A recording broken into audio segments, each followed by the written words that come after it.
Hello and welcome to this Astranti video. In today's video, we're going to be looking at some student survey responses for the operational case study exams that were sat in August 2022 on the Meals at Home Prescene. So what we did and what we do for every exam sitting is we send out a survey to our students, but also not always our students. Some of the respondents aren't necessarily our students. But it's basically a range of people who sat the OCS exam in August 2022. So as of recording, the most recent exam sitting for operational case study.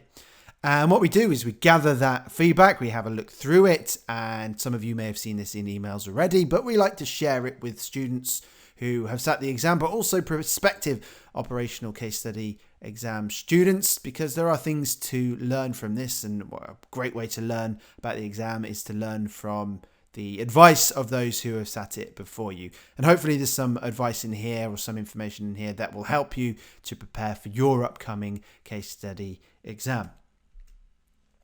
So first of all, one of the questions we ask is what went well? And we get a range of responses. Students can just fill in the comment box for this. So we get things ranging from, as you can see on the screen, what topics came up. So variance analysis, beyond budgeting, accounting standards. This particular student was obviously confident with those topics. They'd studied those topics, and because they came up in the exam, that went well for them. Another student says, thanks to Astranti, I felt that my knowledge of the Prescene was good from our Prescene Analysis video series. I felt confident with the basic theory, which is important for the operational case study exam because you will be expected to be able to explain and apply theory. And I had a few industry examples I could use, and that would be from the industry pack that is available as standalone product or on our course. It's a guide to the company industry, and it has 25 industry examples that you can learn and put in your exam if those topics come up. Another student said, I felt comfortable with my technical knowledge for all but one of the very small subtasks. So the technical revision they had done, the theory revision was good. I felt I was able to keep to time well and as such write good length answers. That's an important part of preparing for this exam is your time management. If you can keep to time, you'll be able to provide good answers. Finally, another thing that went well was a student who said, I managed to write something for every question. Again, important. Time management and planning to ensure you write something for every question. As I was worried I would have theory knowledge gaps, and important again to make sure that you've done the revision so you don't have any gaps in your knowledge and you're not in the situation where you've got a question that you can't write anything for. Now on the other side, we asked students what could have gone better, and a few different responses here. One student who revised everything well beside IAS 2 inventory, one of the accounting standards in F1, but that was a huge 32% of one of the subtasks, so they lost a fair few marks on this question. That just goes to show how important it is to be prepared and to learn as much of the syllabus as you can, because anything can come up, and particularly something like IAS 2 inventory, which has some very technical aspects to it. You really are stuck unless you know what the right answer is. Another person said that timing, they felt confident going into the exam with the timing, but with the exam pressure, actually trying to figure out what was being asked, they kept running out of time. So even though you go in prepared, the stress of the exam can sometimes get to you. So it's important to practice that, and you can do that by sitting mock exams. The more mock exams you sit, the more you're going to get used to working under time pressure. Someone else said they worry that they may have read questions incorrectly or perhaps not applied my answers enough. Two very important things there. First of all, reading the questions and understanding the requirements. And secondly, applying your answers, making sure you're not just reciting theory, but applying that theory to the new scenario as it's presented to you. Two key things there covered in our exam technique series, both a study text and video series, both of which have a chapter dedicated, first of all, to identifying the requirements and also how to write better answers and make sure you are applying your answers. And then finally, on that point, again, someone else wishes they were able to apply more in each question. So In terms of difficulty, how difficult did students find the exam?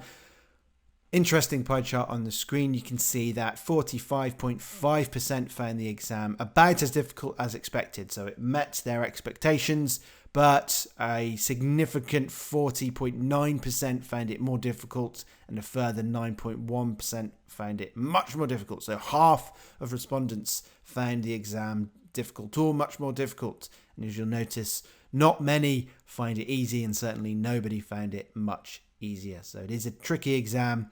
Even if you're expecting it to be tricky, it might even be trickier than that. We also asked students what they would have done more of, and they choose from a list of options here. So the options you can see on the screen on the left are the options they can choose from. And what we can learn from this is the sort of top 2 or 3 things that students really think they, having sat the exam, should have spent more time on in their preparation. And as you can see, the top result here, 45.5%, is revision of theory. And that harks back, doesn't it, to some of the feedback we've already had about students who felt that, that student who struggled with the IAS2 topic that came up. Revising theory is important at the OCS level. It gets less important as you go up, but at this level you do need to know theory as well as applying it. So revising the operational syllabus is going to be a really important part of how you prepare for this exam. And in joint second place, we can see we have time management and answer planning. We've already talked a bit about time management, and you can practice time management by sitting mock exams. We haven't talked about answer planning yet, and that's another really important thing to do, is learning how to plan and making sure you take time to plan your answers before going into writing them. It gives you structure, and it gives you an overall idea of what it is you want to cover. You can get a lot of your best ideas down in your plan in bullet point form, and then what you're doing later on is just expanding on that original idea. So you do a lot of the hard thinking up front, and the actual writing of the scenario is just expanding on that initial idea you had. So we always advise students to, first of all, learn how to plan, and then make sure that you are planning in your exam. We also asked what students would have done less of in their preparation, and we can see the standout one here, which is slightly surprising to me, is the Prescene Analysis. But I can understand why some. Now, this overall, that's 35% of people who responded to this one, but overall, of everyone who answered, it might not be quite as many. But the logic here, at least for me, how I would explain this, is that students who spend too much time analysing the Prescene, learning parts of it off by heart, going into minute detail on every little thing in the Prescene, is really not a good use of your time. You should be able to watch the Prescene analysis videos, come away from that with a good idea of the company, its strengths, its weaknesses, opportunities and threats it may face. But the actual exam itself will present you with new information and new scenarios.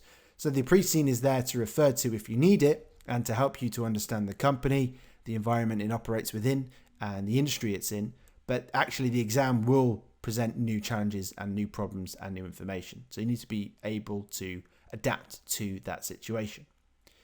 In second place here is industry research or analysis. Now, the industry pack that we do is designed to make your life easier, to avoid you needing to spend hours and hours researching the industry to better understand it. We do that research for you, and we put it in that pack along with the industry examples. And that is for you to refer to flick through, to learn a bit about the industry. You certainly shouldn't be spending a lot of time reading through the industry pack and learning, pages and pages of information about the real world industry. It's there to give you broader context and to give you an understanding of how the real world operates, and you can lean on that and integrate that into your exam to give you better answers. But you certainly aren't going to be examined on details of the industry. Finally, we ask students what tips they would give to future students, and this is hopefully where you may be able to get some advice if you haven't got anything from this video so far. So as we've already said, first of all, from the student, know your theory, have a broad understanding of all the key topics. We can, in our top 10 issues, give you a list of 10 things that we think are the most likely to come up. But unfortunately, what we can't do is narrow it down to a list of things that will come up, and only these things will come up. Because in reality, almost anything from the operational syllabus could be examined at case study, and therefore you do have to be prepared for that. Again, another student says, don't pick and choose what you are strong at. I revised everything, but chose not to revise IAS 2 in depth, and that had cost me. So that is a person who skipped over something thinking it wouldn't come up, and then unfortunately for them, it did. Another student, and actually several responses echoed the sentiment here. Mock exams, mock exams, mock exams. They were my biggest help. And like I say, 5 or 6 other students said mock exam practice, really, really important in their preparation. It's basically sitting the exam several times before you actually have to sit it. So it gets maybe rid of some of those nerves, some of that anxiety. It gets you used to writing to time and developing exam style answers.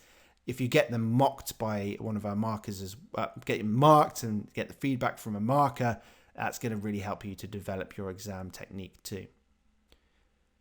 Make sure you leave time to check your answers and maybe add in more application. Again, going back to the importance of application. So if you give yourself enough time at the end to proofread and just make sure you've applied in enough detail everywhere you can, that may get you some additional marks. Nail the answer planning and everything else will flow much better. Really good advice. I'd say probably the best of the 6 pieces of advice on this page. Planning can make so much difference. As of someone who's marked mocks in the past, you can tell when someone has used a plan and when someone hasn't used a plan. It really does help you to structure your answers and to provide better, more robust answers in the exam and in your mocks. And finally, the advice that if you forget everything else and you really have a horrible one, don't panic. Just try to stay calm, take some deep breaths. The reason you've forgotten everything is because you're panicking, but just take a breath, calm down, and it will start to come back to you. Start writing, start thinking, and you will be fine. Just don't panic and do what you can in the time that you have available. Thank you for watching. I hope you found that useful, and remember to like the video and subscribe to our YouTube channel to get more Astranti content.